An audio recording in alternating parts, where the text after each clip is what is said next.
Good morning, class 8th. We have started chapter 2 of history and we read half part of this chapter. So today, before starting reading, I let us revise this chapter, this previous part of this chapter.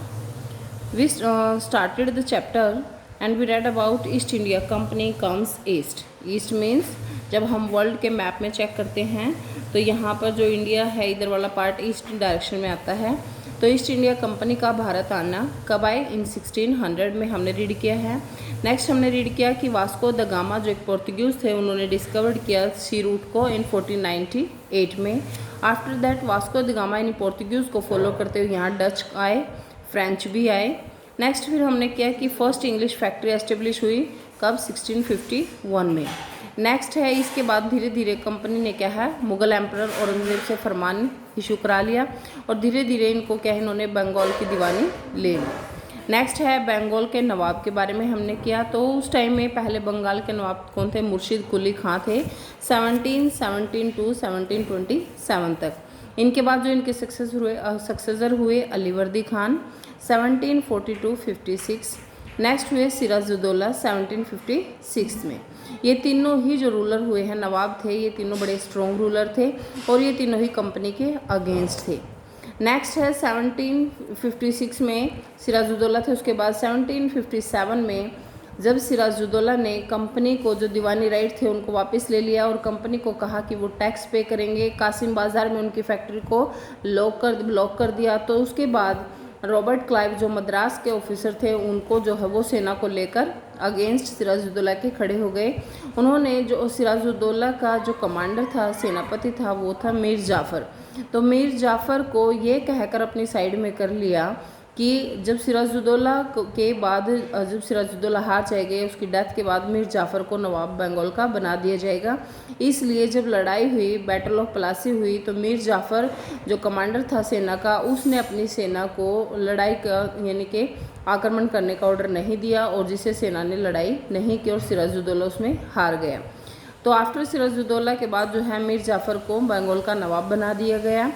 कुछ time के बाद जब मीर जाफ़र जो है उनके हाथों की company के हाथों की कठपुतली बना हुआ था, लेकिन कंपनी को इस बात से सेटिस्फेक्शन नहीं हुई। तो जो लोकल रूलर थे लाइक मीर जाफ़र है, धीरे धीरे इसने भी कहा कि कंपनी अपने अधिकारों का मिसयूज़ कर रही है। तो कंपनी ने मीर जाफ़र को हटाकर मीर कासिम को बंगाल का नवाब बना दिया। कुछ टाइम के बाद कंपनी के अगेंस्ट मीर कासिम ने भी जो है प्रोटेस्ट करना स्टार्ट कर दिया। उसके बाद फिर से मीर जाफ़र को ही कंपनी ने बंगाल का नवाब बना दिया। अब कंपनी ने 5 लाख जो है वो पैसे लेने स्टार्ट कर दिए, फिक्स कर दिया। उन्होंने एक जो ट्रीटी कराई उसमें मीर जाफ़र को 5 lakh rupees per month company को पे करने थे ताकि कंपनी अपने एक्सपेंसेस को उसमें से कंप्लीट कर सके। ये हमने रीड किया है।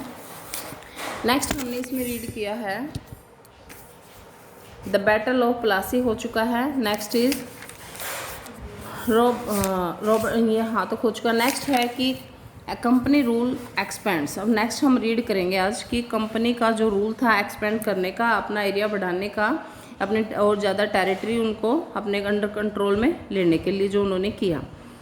If we analyze the process of annexation of Indian states by the East India Company from 1757 to 1857, अगर हम इस बात को एनालाइज करते हैं कि कंपनी ने अपने एरिया को बढ़ाने के लिए इंडियन स्टेट्स को ईस्ट इंडिया कंपनी ने 1757 से लेकर 1857 तक क्या क्या किया, सर्टेन की एस्पेक्ट समझ तो बहुत सारे पहलू हमारे सामने आते हैं। The company rarely launched a direct military attack on an unknown territory. Company ने मुश्किल से ही कोई मिलिट्री अटैक किया है, यानी कोई भी टेरिटरी लेने के लिए उन्होंने कोई अपनी तरफ से कोई पहल नहीं की, कोई अटैक नहीं किया। Instead it used a variety of political, economic and diplomatic methods to extend its influence. इन्होंने क्या किया, ईस्ट इंडिया कंपनी ने अपना इन्फ्लुएंस, अपना प्रभाव बढ़ाने के लिए इन्होंने कई तरह के पॉलिटिकल, इकोनॉमिक और डिप्लोमेटिक ऐसे रणनीतियाँ अपनाई अपने प्रभाव को बढ़ाने के लिए। Before annexing an Indian kingdom को अपने कंट्रोल में लेने से पहले। After the battle of Buxar, Buxar की लड़ाई के बाद, बक्सर की लड़ाई कब हुई? 1764 में। The company appointed residents in the Indian state. Buxar की लड़ाई के बाद कंपनी ने इंडियन स्टेट्स में अपने रेजिडेंट्स जो है वो नियुक्त कर दिया। अब ये रेजिडेंट्स क्या होते थे? रेजिडेंट्स दरबार में एक अंग्रेज ऑफिसर होता था और जो दरबार में रहकर कंपनी के सेवा में काम करता था, कंपनी के काम करता था और राजा के दरबार में प्रशासन के कार्यों पर नज़र रखता था और राजा से इस तरह से नीतियाँ बनवाता था ताकि उससे कंपनी का कुछ फ़ायदा हो। They were political or commercial agents and their job was to serve and further the interest of the company. ये जो है ये कौन होते थे?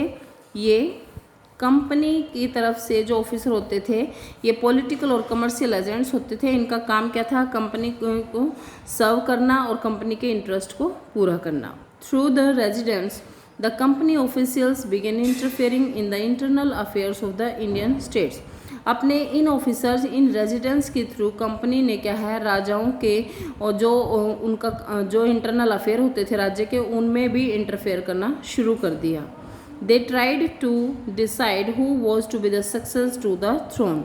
धीरे धीरे उन्होंने ये निर्णय भी लेना शुरू कर दिया कि ताज के लिए, मेन सिंहासन के लिए अगला सक्सेसर उत्तराधिकारी कौन होगा। And who was to be appointed in administrative post, और एडमिनिस्ट्रेटिव पोस्ट पर किसको अपॉइंट किया जाएगा। Sometimes the company force the states into a subsidiary alliance. कुछ टाइम में क्या है, कंपनी ने एक सब्सिडरी अलियंस स्टार्ट कर दिया। अब ये सब्सिडरी अलियंस क्या होता है? सब्सिडरी अलियंस जो है ये इनकी एक नीति थी, पॉलिसी थी, और ये किसने स्टार्ट की थी? रिचर्ड वेल्सली ने, लॉर्ड वेल्सली भी बोलते हैं, रिचर्ड वेल्सली ने स्टार्ट की थी। अब ये रिचर्ड वेल्सली कौन था? Governor general of Bengal. Richard Wellesley governor general था बंगाल का 1798 टू 805 तक। इन्होंने एक सब्सिडरी अलियंस किया। ये क्या था? According to the terms of this alliance, ये जो अलियंस है इसकी क्या शर्तें थी? Indian rulers were not allowed to have their independent armed forces. Indian rulers को अलाउड नहीं था कि वो अपनी स्वतंत्र सेनाएं रखें। They were to be protected by the company. तो यहाँ इंडियन रूलर्स को कहा गया कि उनको प्रोटेक्शन कौन देगा, उनकी रक्षा कौन करेगी? कंपनी उनकी रक्षा करेगी। तो company had to pay for the Indian ruler had to pay for the subsidiary forces that the company was supposed to maintain for the purpose of this protection. उन्होंने कहा कि जो भी इंडियन रूलर हैं वो अपनी स्वतंत्रता सेना ना रखें और उनकी प्रोटेक्शन का काम जो है वो कंपनी करेगी। और इसके लिए जो लोकल रूलर्स थे उनको क्या करना था? कंपनी को उनको पे करना था उसके लिए कि ताकि कंपनी इस पर्पज़ को मेंटेन कर सके, उनकी प्रोटेक्शन कर सके। If the Indian rulers failed to make the payment, अगर भारतीय जो रूलर थे वो ये पेमेंट नहीं कर पाते, then part of their territory, तो उनके साम्राज्य का जो हिस्सा था टेरिटरी का, वो taken away as penalty. Penalty के रूप में वो किसी को ले लिया जाएगा। पेनल्टी क्या है? जुर्माने के रूप में। फॉर एग्जाम्पल, समझ आया what is subsidiary alliance? Subsidiary alliance एक ऐसी पॉलिसी थी जिसके तहत कोई भी जो इंडियन रूलर था वो अपनी स्वतंत्र सेना नहीं रखेगा। उसका जो उसकी प्रोटेक्शन का जो काम है वो कंपनी करेगी और राजा कंपनी को पे करेगा। ठीक है, तो इससे क्या हुआ कि राजाओं की अपनी कोई स्वतंत्रता सेना नहीं रही और पूरा जो ग्रिप, जो पूरी पकड़ बन गई वो किसकी हुई? कंपनी की। अब कंपनी के अंडर ही काम करना था। जिस राजा के पास अपनी स्वतंत्र सेना नहीं होती तो वो क्या आता है, वो तो कंपनी के अंडर ही रहेगा, कठपुतली बन गया। तो फॉर एग्जाम्पल है, when Richard Wellesley was governor general the Nawab of Awadh. जब रिचर्ड वेल्सली गवर्नर जनरल थे बंगाल के, तो नवाब अवध के जो नवाब थे वो थे Shuja-ud-Daula. was forced to give over half of his territory to the company in 1801। तो जो अवध के नवाब थे सुजाउद्दौला को इसी सब्सिडरी अलायंस के तहत हाफ टेरिटरी कंपनी को देनी पड़ी थी 1801 में। एज ही फेल्ड टू पे फॉर द सब्सिडरी फोर्सेज, क्योंकि जो कंपनी ने फिक्स किया था अमाउंट उनको पे करना, वो पे नहीं कर पाया था। Hyderabad was also force to cede territories on similar ground, और हैदराबाद के निज़ाम से भी इसी आधार पर वहाँ से उसकी टेरिटरी छीन ली गई थी। क्लियर?